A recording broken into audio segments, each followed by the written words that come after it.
what's really important to note, and MIT Solve just recently mentioned that this as well, is that, most foundations and private donor advised funds, et cetera, they both have a lot of capital on balance sheet in their endowment or in their structure, whatever it may be, and are only, giving away maximum 5% a year, sometimes even less, depending on the def structure.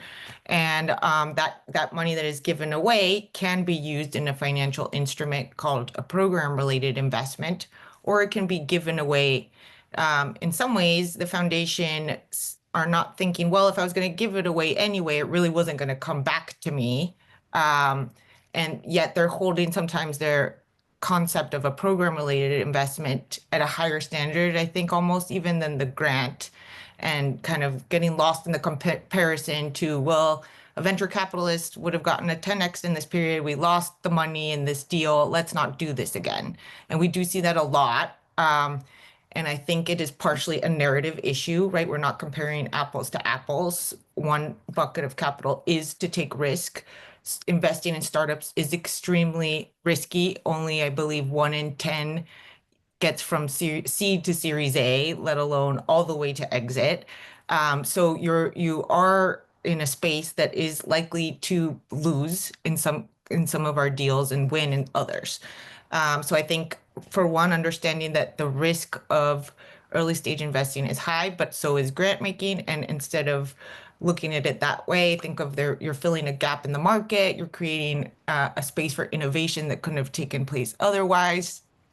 You're investing in founders that couldn't have accessed the capital for many reasons without this kind of philanthropic support. So there's many impact reasons that resonate that I believe grantors do appreciate, but also grant making staff weren't trained to be investors usually. So that also sometimes can create a mismatch in skills or understanding, or even the ability to then relay back to the program director and say, well, yes, this company failed, but it was supposed to solve this, near-term issue, and it did get pretty close, and it is creating waves in the market that can be learned from.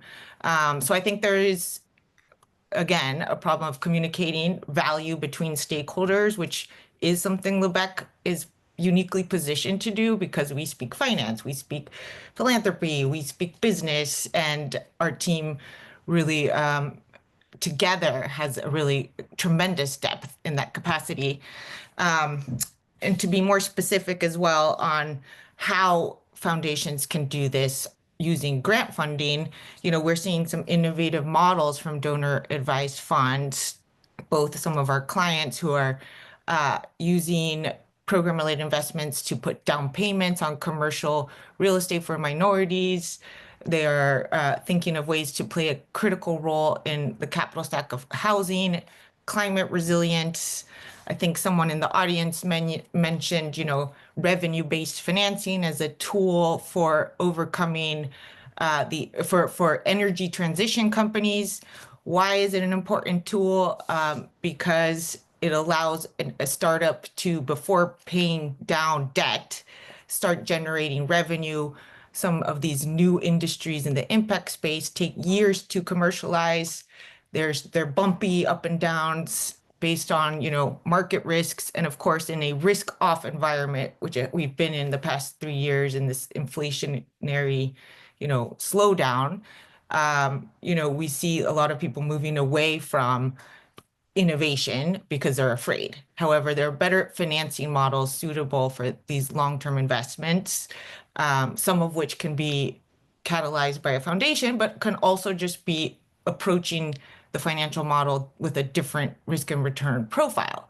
And that can include high net worth people who are looking for a different asset class exposure, perhaps risk or values-based thinking. It can be a foundation, but also corporates and other stakeholders who have a real benefit from generating their own electricity and clean energy, et cetera.